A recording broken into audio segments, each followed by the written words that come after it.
আমরা কম্প্যাকশন পড়ব। কম্প্যাকশন পড়ার আগে কম্প্রেসিবিলিটি জিনিসটা কী বা কম্প্রেসিবিলিটি বলতে কী বোঝায় সেটা একটু জেনে নিই, ঠিক আছে?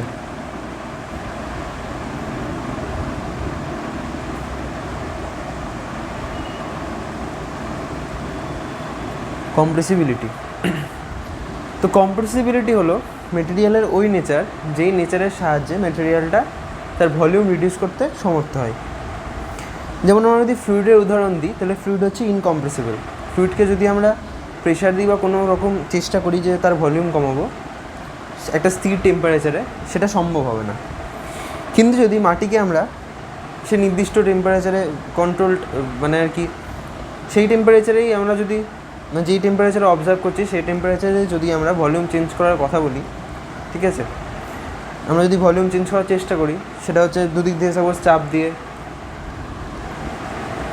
এই জিনিসগুলো করে ভলিউম চেঞ্জ হতে দেখবো আমরা মাটির বা সয়েলের। তো সেই জন্য সয়েল হচ্ছে একটা কম্প্রেসিবল মেটেরিয়াল। এবার কম্প্রেসিবিলিটি বা সয়েলকে কম্প্রেশন করার দুটো টার্ম আছে, একটা হচ্ছে কম্প্যাকশন, ঠিক আছে? কম্প্যাকশন মানে হচ্ছে যখন আমরা বিভিন্ন পদ্ধতিতে মাটির ভয়েডের মধ্যে, আচ্ছা কম্প্রেশন হয় কেন?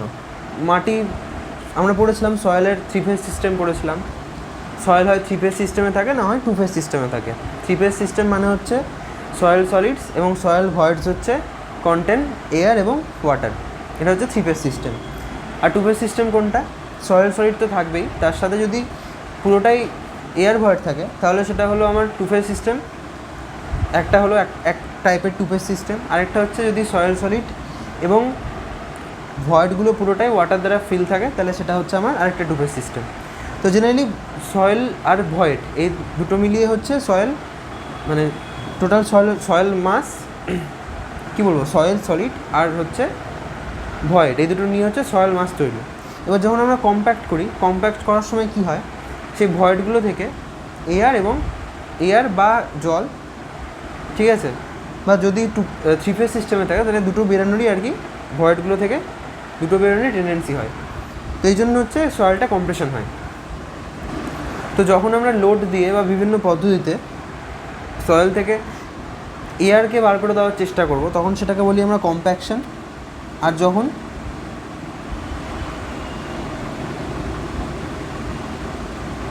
জল বের করে দেওয়ার চেষ্টা করব, ঠিক আছে, সেটাকে আমরা বলি হচ্ছে লিখে দেখতে এক্সপেল আউট ওয়াটার, কনসলিডেশন। তো যখন আমরা বিভিন্ন পদ্ধতিতে যেমন হ্যামার ইউজ করে বা আরও যাদের ফিল্ড মেথড আছে সেগুলো ইউজ করে ভাইব্রেশন করে, তো মোট কথা আমরা যখন এয়ার বার করার চেষ্টা করব তখন সেটাকে বলা হয় হচ্ছে কম্প্যাকশন, এবং যখন আমরা ওয়াটার বার করার চেষ্টা করব সেটাকে বলা হচ্ছে কনসলিডেশন। কম্প্যাকশন যে প্রসেসটা আছে ওটা ইনস্ট্যান্টেনিয়াস প্রসেস, সেটা খুবই তাড়াতাড়ি হয়ে যায়। তো থিওরিটিক্যালি আমরা ধরে নিই যে আমরা কম্প্যাকশন করার পর, থিওরিটিক্যালি, ঠিক আছে, এটা কিন্তু প্র্যাকটিক্যালি সম্ভব নয়। থিওরিটিক্যালি হচ্ছে যে কম্প্যাক্ট করার পর একটা সয়েল কম্প্যাক্ট সয়েল হয় যখন পুরোপুরি এয়ার তার আমরা বার করতে সক্ষম হয়, কিন্তু জেনারেলি কিছুটা এয়ার থেকেই যায়, ঠিক আছে। দেখা গেলো যে পদ্ধতিতে আমরা কম্প্যাকশন করছি, ঠিক আছে, তারপর যখন আমরা পদ্ধতিটা স্টপ করে দিলাম, মানে আমরা সাপোজ হ্যামার দিয়ে কম্প্যাকশন করছি, তো হ্যামার দিয়ে কম্প্যাকশন করার টাইমে সাপোজ সেই টাইমটা টুকুটা দেখলাম যে এয়ার ভয়েড 0 হলো, তারপরেই সে কিছুটা এয়ার আবার রিগেন করে নেয়, ভয়েডসগুলো আবার কিছুটা এয়ার রিগেন করে নেয়, দিয়ে কিছুটা এয়ার থেকে যায়। তো মোট কথা হচ্ছে যে ভয়েডের মধ্যে থেকে একদম যে এয়ার বার করে দেবো এই জিনিসটা থিওরিটিক্যালি সম্ভব, কিন্তু প্র্যাকটিক্যালি সম্ভব নয়। সেই জন্য থিওরিটিক্যালি বারবার করে বিভিন্ন রকম টার্ম আসবে, যেটা হচ্ছে 100 মানে পুরোপুরি এয়ার বার করে দেওয়ার পর যে পরিস্থিতি হবে সেই জিনিসগুলো নিয়ে আমরা কথাগুলো বলবো, ঠিক আছে। তাহলে কম্প্যাকশন আমরা তাহলে এখন হচ্ছে যেটা নিয়ে কথা বলবো সেটা হচ্ছে কম্প্যাকশন। আমরা কম্প্রেসিবিলিটি পড়লাম। কম্প্রেসিবিলিটি হচ্ছে কম্প্রেসিবল মেটেরিয়াল যেগুলো আছে সেই কম্প্রেসিবল মেটেরিয়ালের একটা নেচার যার দ্বারা তার ভলিউমকে চেঞ্জ করা যায়, ঠিক আছে। চেঞ্জ করা যায় বলতে এখানে কমানো যায় আর কি, ভলিউমকে কমানো যায়। আচ্ছা, এবার হচ্ছে আমরা কম্প্যাকশন আমরা কেন করব?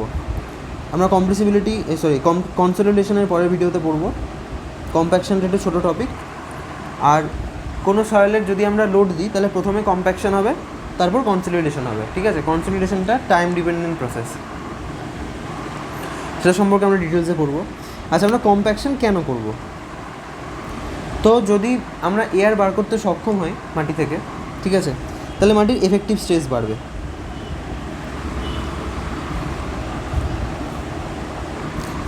আচ্ছা, আমরা একটু সোজাসুজি দেখি যে কী করে বাড়ছে এফেক্টিভ স্ট্রেস, ঠিক আছে। আমরা যদি এয়ার বার করে দিই, ঠিক আছে, এয়ার বার করে দিলাম, তাহলে আমার ভয়েড রেশিও কমছে। আচ্ছা, এখানে একটা রিলেশন আছে আমার, সেটা হচ্ছে gamma d is equal to g gamma W by 1+E। এখান থেকে যদি দেখি আমি, যদি ভয়েড রেশিও কমে তাহলে কী হবে, গামা ডি বাড়বে।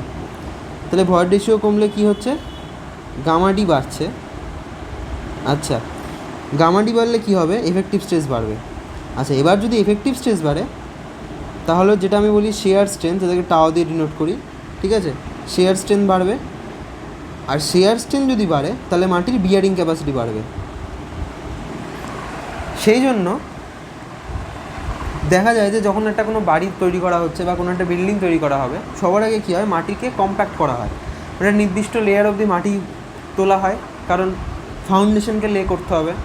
এবার যেই মাটিটার উপর ফাউন্ডেশন লে করতে হবে সেটাকে ভালো করে কম্প্যাক্ট করে নেওয়া হয়, ঠিক আছে। কম্প্যাক্ট করার পর কী হয়, সেই কম্প্যাক্টেড মাটির উপরে আর কি ফাউন্ডেশনটাকে লে করা হয়। তো এই হচ্ছে প্রসেস। এবার কম্প্যাকশন করলে কী হয়, আমাদের যেটা আমরা বিয়ারিং ক্যাপাসিটি পাচ্ছি, সেই বিয়ারিং ক্যাপাসিটিটা হচ্ছে আগের যেটা কম্প্যাক্টেড মাটি ছিল না তার চেয়ে অবশ্যই বেশি পাচ্ছি।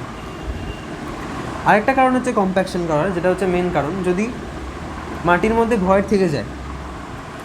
এবার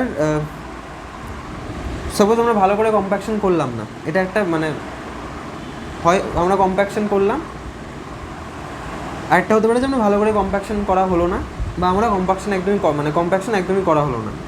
তখন কি দেখা যাবে, সাপোজ আমি বলছি এটা একটা মাটির লেয়ার, ঠিক আছে, যেই লেয়ারটার উপরে আমি ফাউন্ডেশনটাকে লে করব।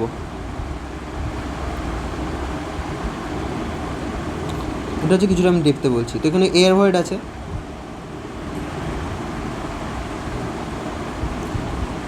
আমি ভালো করে কম্প্যাকশন করলো না বলতে চাইছি যে কম্প্যাকশনটা একটা নির্দিষ্ট লোড নিয়ে যত করলো, মানে হ্যামার একটা নির্দিষ্ট লোড আছে, সেই লোডটা অবভিয়াসলি বিল্ডিংয়ের লোডের চেয়ে কম।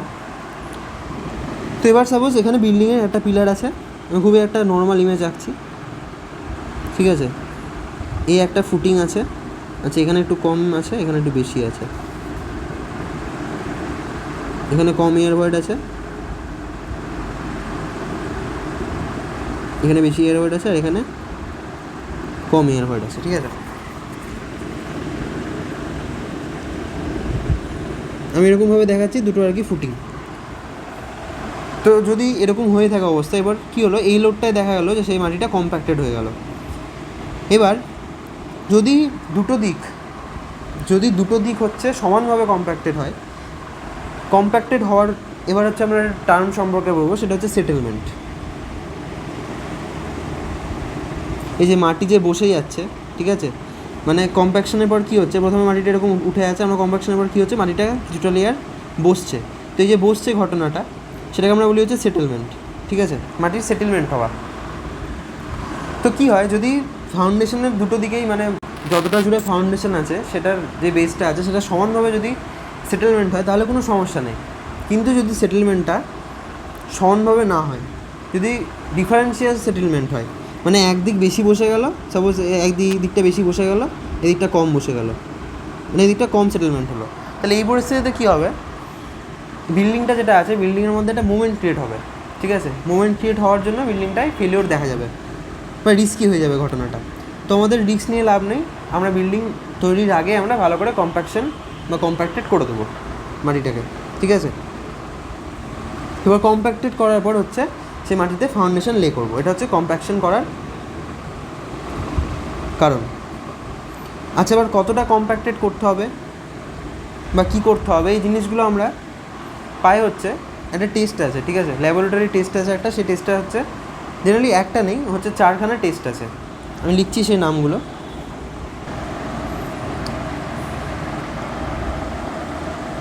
প্রথমটা হচ্ছে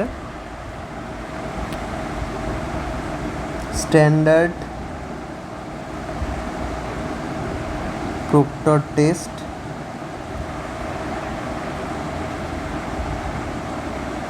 modified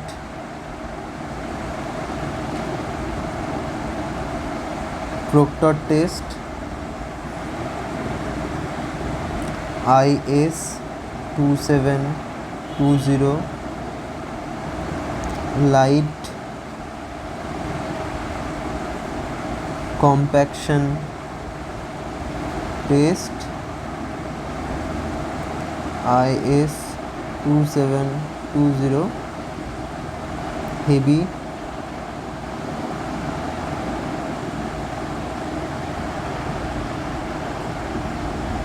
compaction test.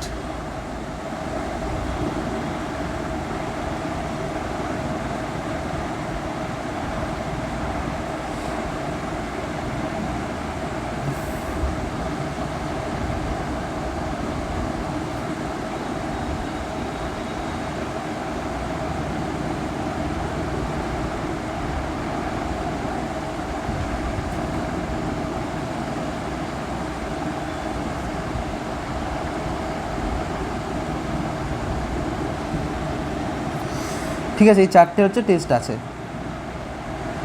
জেনারেলি দুটো টেস্ট, সেটা হচ্ছে স্ট্যান্ডার্ড প্রক্টর টেস্টের ইকুইভ্যালেন্ট আমরা স্ট্যান্ডার্ড প্রক্টর টেস্টের ইকুইভ্যালেন্ট আমরা আইএস কোডের যেটা লাইট কম্প্যাকশন টেস্ট সেটা বলতে পারি। আর মডিফাইড প্রক্টর টেস্টের ইকুইভ্যালেন্ট যেটা, সেটা হচ্ছে আমরা এটাকে বলতে পারি। ঠিক আছে, IS 2720 হেভি কম্প্যাকশন টেস্টকে বলতে পারি। তো জেনারেলি স্ট্যান্ডার্ড প্রক্টর টেস্ট হচ্ছে নর্মাল স্ট্রাকচারের জন্য করা হয়, আর মডিফাইড প্রক্টর টেস্ট হচ্ছে, এই টেস্টগুলো কিন্তু প্রত্যেকটা সয়েলের উপর হয়। ঠিক আছে, মডিফাইড প্রক্টর টেস্ট হচ্ছে ইম্পর্টেন্ট স্ট্রাকচার, তারপরে হেভি বিল্ডিং, এরকম টাইপের ইয়ের জন্য করা হয়, এরকম টাইপের পরিস্থিতিতে করা হয়। এবার এটা কি থাকে,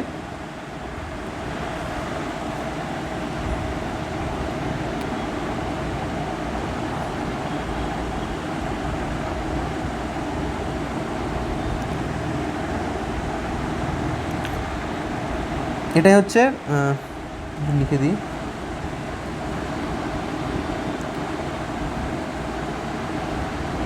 ডিফারেন্ট টেস্ট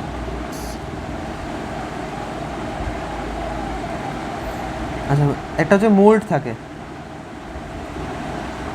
যে মোল্ডের মধ্যে হচ্ছে বিভিন্ন রকম ওয়াটার কন্টেন্টের সয়েল কী করা হয়, সেখানে 3টে লেয়ার বা 5টে লেয়ারে কম্প্যাকশন করা হয়। আচ্ছা, আমি একটু বলে রাখি, আগে ডেটাগুলো লিখি, তারপর আমি বলছি।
number of layer, number of blows, height of hammer.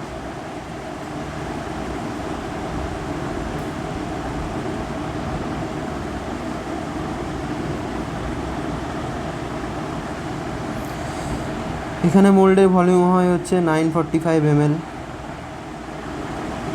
100 ml, sorry 100 বলছি, 1000 ml, 945 ml, 1000 ml। ডেটাগুলো আমি নোট করে লিখে রেখেছি, সবাই নোট ডাউন করে নিস।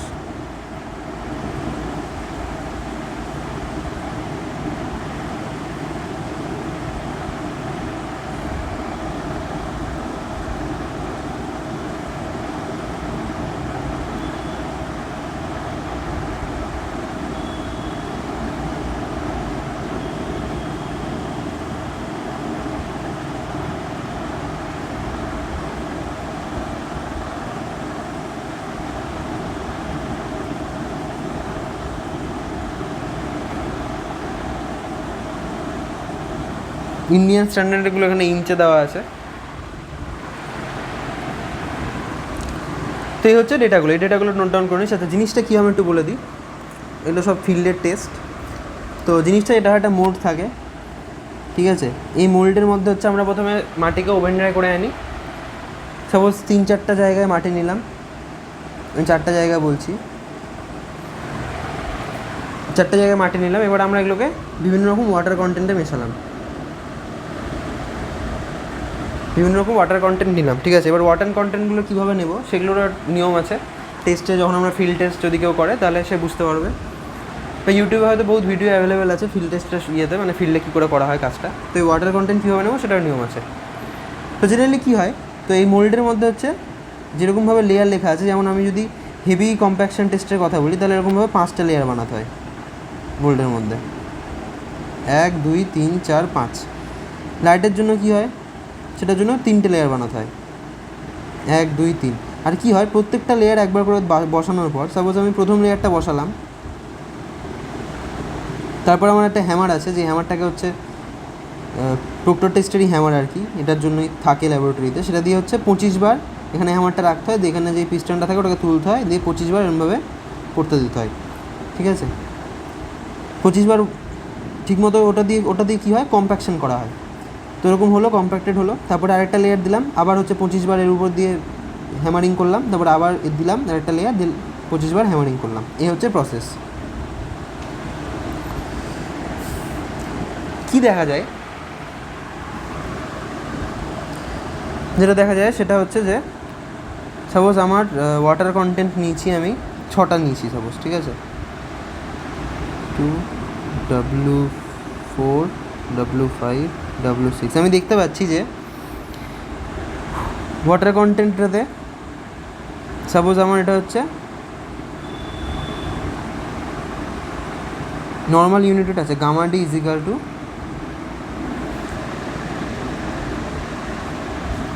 Gamma by 1+W। তো এবার ওয়াটার কন্টেন্ট যত বাড়াচ্ছি, ঠিক আছে, তত আমি দেখছি যে এটা বাড়ছে কিছু লিমিট অবধি আছে। এখান থেকে দেখবো না, কঠিন লাগতে পারে। আচ্ছা, ওয়াটার কন্টেন্ট যত বাড়াচ্ছি কিছুক্ষণ দেখবো যে এটা বাড়ছে, সাথে সাথে হচ্ছে গামা ডিও বাড়ছে। সাপোজ W3 অবধি আমি দেখছি যে গামা ডি বাড়ছে, ঠিক আছে।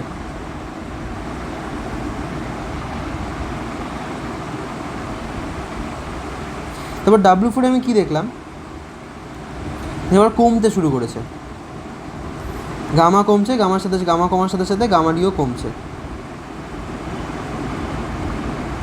ঠিক আছে। এই ঘটনা আমি লক্ষ্য করছি। তার মানে আমি কী বলতে চাইছি, একটা নির্দিষ্ট লিমিট অবধি, মানে একটা নির্দিষ্ট লিমিটে আমি কী পাবো, গামা ডি এর ম্যাক্সিমাম ভ্যালু পাবো। আমি যদি কার্ভটা দেখি, আমি যদি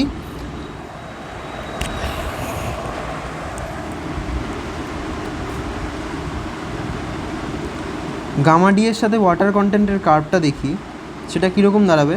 প্রথমে হচ্ছে আস্তে আস্তে বাড়বে গামা ডি ওয়াটার কন্টেন্টের সাথে, তারপর একটা জায়গায় উঠে তারপর আস্তে আস্তে কমবে। তো এবার এটা হচ্ছে maximum water content, maximum dry density, যেটা আমরা অবটেন করলাম একটা নির্দিষ্ট ওয়াটার কন্টেন্টে। তো যে ওয়াটার কন্টেন্টটা পেলাম সেটাকে বলা হচ্ছে অপটিমাম ময়েশ্চার কন্টেন্ট, ঠিক আছে, OMC। তো একই সয়েলে বিভিন্ন রকম অপটিমাম ময়েশ্চার কন্টেন্ট থাকতে পারে। আবার সয়েল চেঞ্জ হলে তো অবশ্যই অপটিমাম ময়েশ্চার কন্টেন্ট চেঞ্জ হবে। মোটমাট আমাদের হচ্ছে এটা পুরোটাই কম্প্যাকশন আমরা কীভাবে করছি, কোন মেথডে করছি, এগুলোর উপরে ডিপেন্ড করবে। তাহলে যেই ওয়াটার কন্টেন্টে আমরা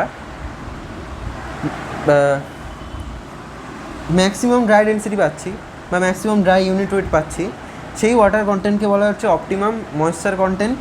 আর হচ্ছে এটা যেটা বলছি আমি ম্যাক্সিমাম ড্রাই ডেন্সিটি, এটা হচ্ছে এই টেস্ট থেকে আমরা পাচ্ছি। তো এই গামাডিটা হচ্ছে আমাদের দরকার, যে কোন ওয়াটার কন্টেন্টের গামাডি হচ্ছে, মানে কোন ওয়াটার কন্টেন্টে গামাডি হাইয়েস্ট থাকবে, সেক্ষেত্রে আমরা এফেক্টিভ স্ট্রেসটা সবচেয়ে বেশি পাবো।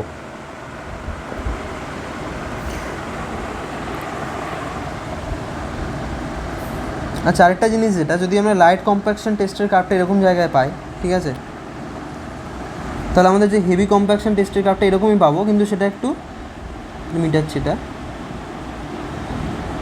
কিন্তু সেটা হচ্ছে কাছে হবে, এই অ্যাক্সিসের কাছে হবে, ঠিক আছে।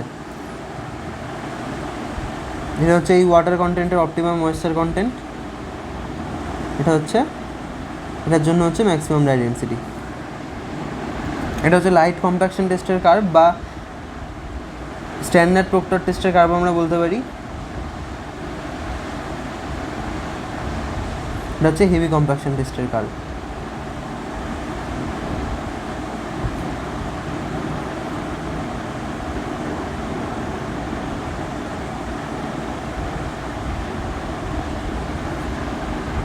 আচ্ছা, এই যে দুটো লাইন, মানে এই লাইনটা আর এই লাইনটা যদি আমরা যোগ করে দিই, অন্য কালিতে দেখায়,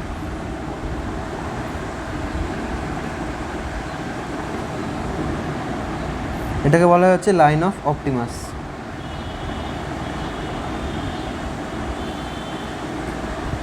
আচ্ছা, এবার আমরা একটা থিওরিটিক্যাল কনসেপ্টের দিকে যাই, যেটা হচ্ছে পার্সেন্টেজ এয়ার ভয়েড লাইন, ঠিক আছে। আচ্ছা, এই গ্রাফ থেকে পরে দেখছি।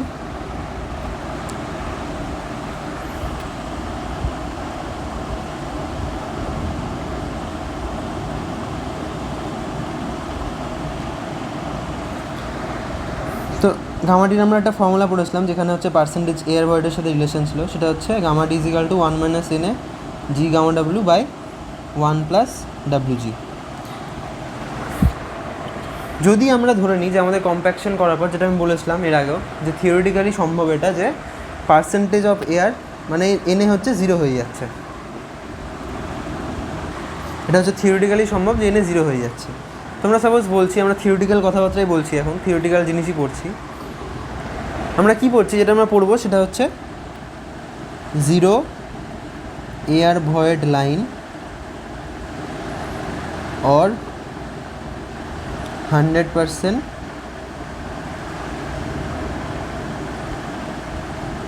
স্যাচুরেটেড লাইন, ঠিক আছে। দুটো একই কথা। 100% স্যাচুরেটেড মানে হচ্ছে সম্পূর্ণ ভয়েডজি আর কি, জল দ্বারা পূর্ণ, সেখানে কোনো এয়ার নেই, বা 0 এয়ার ভয়েড লাইন, ঠিক আছে, বা 100% স্যাচুরেশন লাইন, যতটি ভয়েড আছে পুরোটাই জল দ্বারা ভর্তি, এটা হচ্ছে 100% স্যাচুরেশনের মানে। তো আমরা এই ক্ষেত্রে যখন ফর্মুলাটা পাই, যখন 0 হয়ে যায়, সেটা আমাদের দ্বারাই হচ্ছে এনে হচ্ছে 0 হয়ে গেল, তাহলে 1 - 0 হচ্ছে 1, তাহলে জি গামা ডাব্লু বাই 1 + WG। আচ্ছা, এটাকে আমরা দেখি তো যে আরেকটা ফর্মুলা থেকে, মানে এস যখন 1 হয়ে যাচ্ছে, ডিগ্রি অফ স্যাচুরেশন যখন 1 হয়ে যাচ্ছে, সেখান থেকে পাই কিনা। আচ্ছা, আমরা জানি যে gamma d is equal to g gamma W by 1 + E।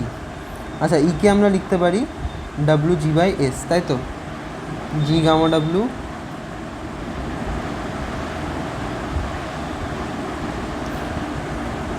By 1 + WG/S।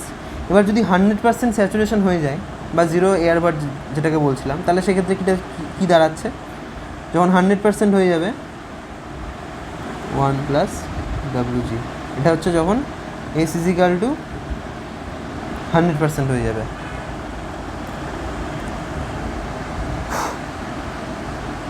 তো দেখতে পাচ্ছি যে একই জিনিস পেলাম। এবার এই জিনিসটা যদি আমরা গ্রাফে প্লট করি, মানে এই গামাডির গ্রাফে যদি এগুলো, যে এখান থেকে যে ডেটাগুলো পাবো সেখান থেকে যদি আমরা প্লট করি, তাহলে আমরা দেখতে পাবো যে, সেগুলো একটু মিটাচ্ছি আমি,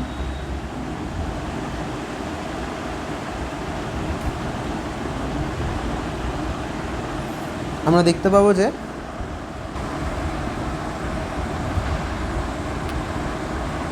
এরকম কোথাও একটা লাইন পাচ্ছি। এই লাইনটাকে বলা হয় 0 এয়ার ভয়েড লাইন, যেখানে হচ্ছে ডিগ্রি অফ স্যাচুরেশন 100%।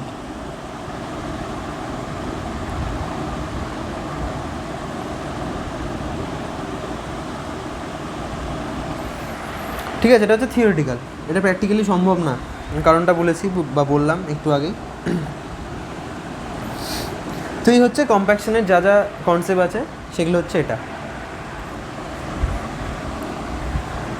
তো এবার আমরা যেটা পড়বো সেটা হচ্ছে এই হলো আমাদের কম্প্যাকশন টপিক।